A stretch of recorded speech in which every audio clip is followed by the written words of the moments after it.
Hey, PedsDocTalk TV.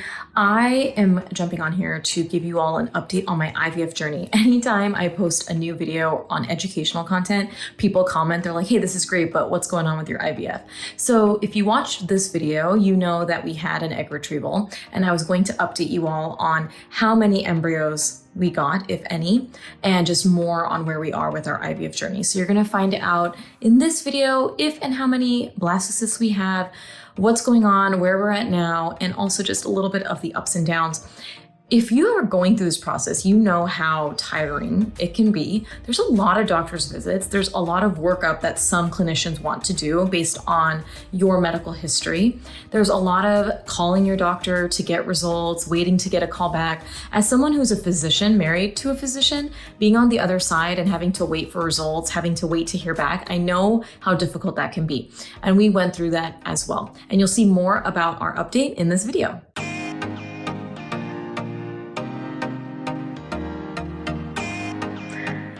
Okay, so today is March 29th, and I have to check a portal to see if we have any blastocysts or embryos. I'm gonna be honest, it feels like I'm checking like a result of a test, like if you were in school, like that nerves just logging into the portal. So you're just gonna see me do this. Let's see.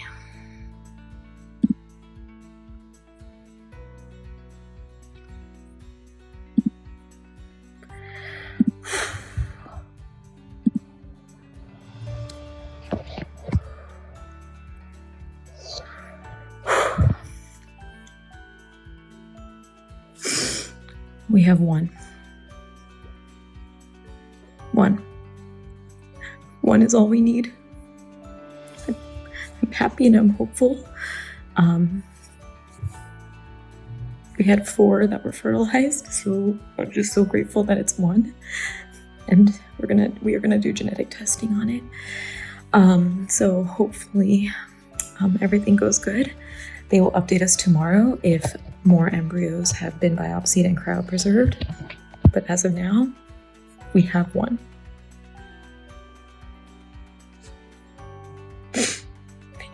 It only takes one.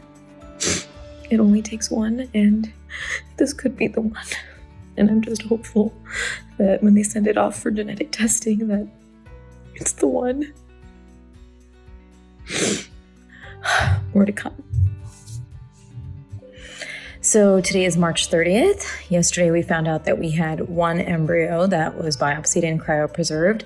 Today they were going to tell us on day 7 if there's any other new ones. And we don't have any other new ones. So we have one embryo that's gonna go under genetic testing, and we'll find out in about 10 days to 2 weeks the results of that. So that's where we're at. You only need one. This could be the one, and this will be the one. Am I disappointed? I was, but then, talking to a lot of friends, I know it just takes one. So I'm hopeful more than I am disappointed, because I knew that this happens, right? You get however many eggs, you get some fertilized, some make it down. So now I'm just hoping that this one is the one. So stay tuned. Hello, today is April 18th. We are gonna find out today the status of our embryo. We did chromosomal studies and also just the grading that they do. I was hoping that they would be able to call me, but it's a doctor's visit so that they can talk about it. This was actually scheduled before we even got an embryo. So we don't know if it's good news, bad news, what's going on. So I'm headed in and we'll update, hopefully with some great news that this embryo is great, ready to be implanted, transferred, and we can go through with our IVF journey. So chromosomally normal, healthy embryo.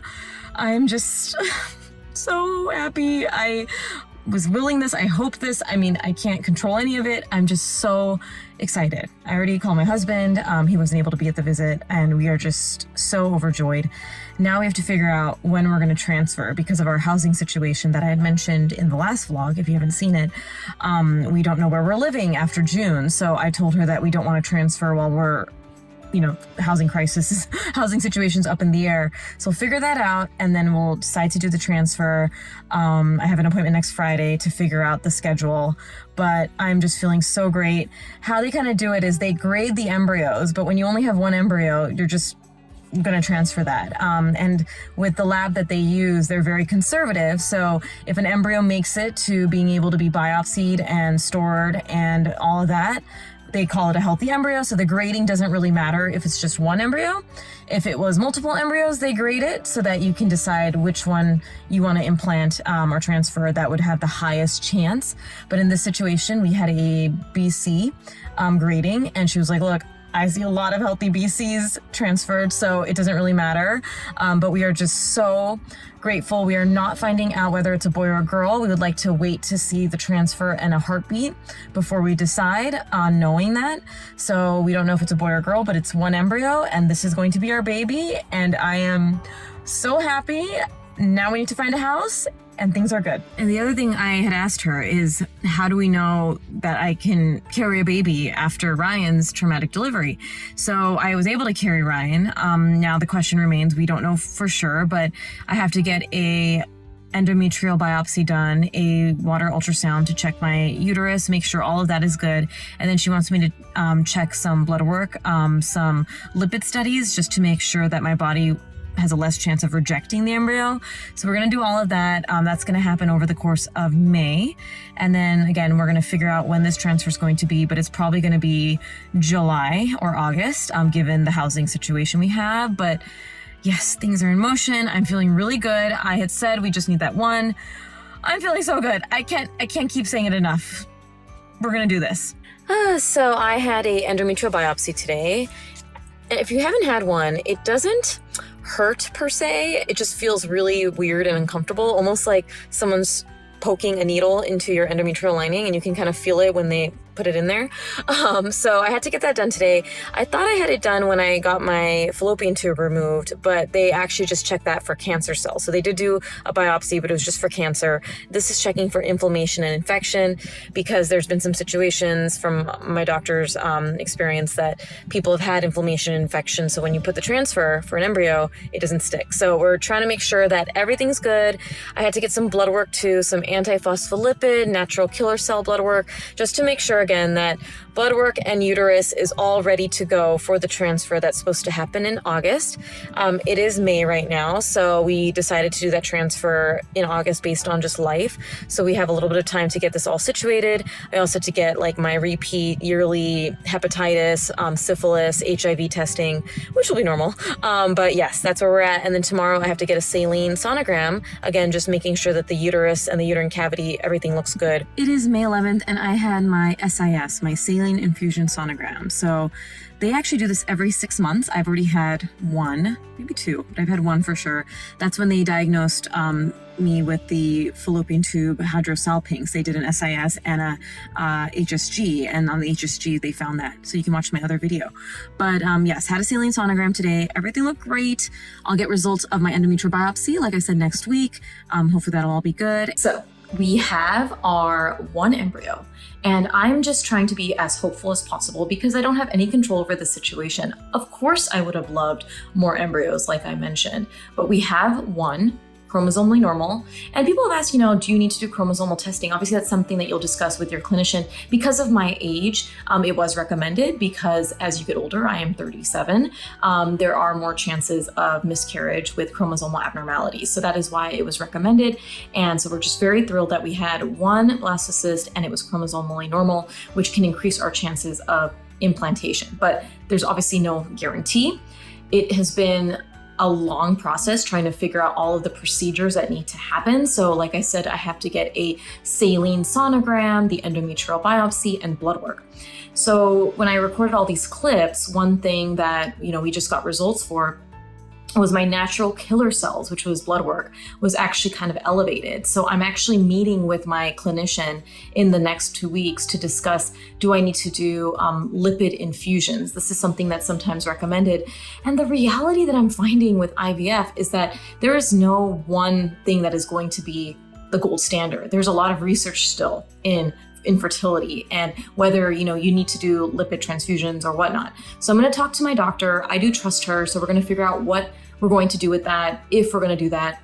And we're still trying to figure out when we're going to finalize the transfer. We had a date set. I don't want to say it now because it's not confirmed, but because of some scheduling issues and some issues with the staff forgetting to call me, send me some medicines, we may have to push things back. And this is so frustrating. I know, working in healthcare, how busy things are, but there was just some miscommunication and we're trying to figure it all out. So my advice here is always stay on top of your calendar, always stay on top of all of the information they give you. Sometimes they will speak so quickly, and so it's really important to write all your questions down. Make sure you communicate with them. If you don't hear from them, email, call, just so that you are on your timeline. Because as we know, IVF is all based on the timeline. So, based on your cycle and based on, when your last period was, to be able to start meds and birth control and then do stimulation and transfers. So we're still trying to figure out our date. I did get all my medicines though, which you can see here.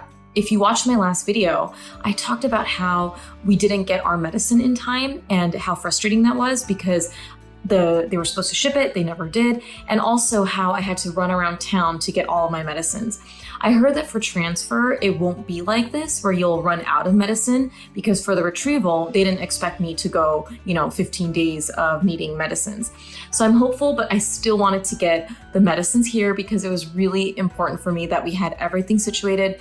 We are in our new house and we are going to confirm the transfer date.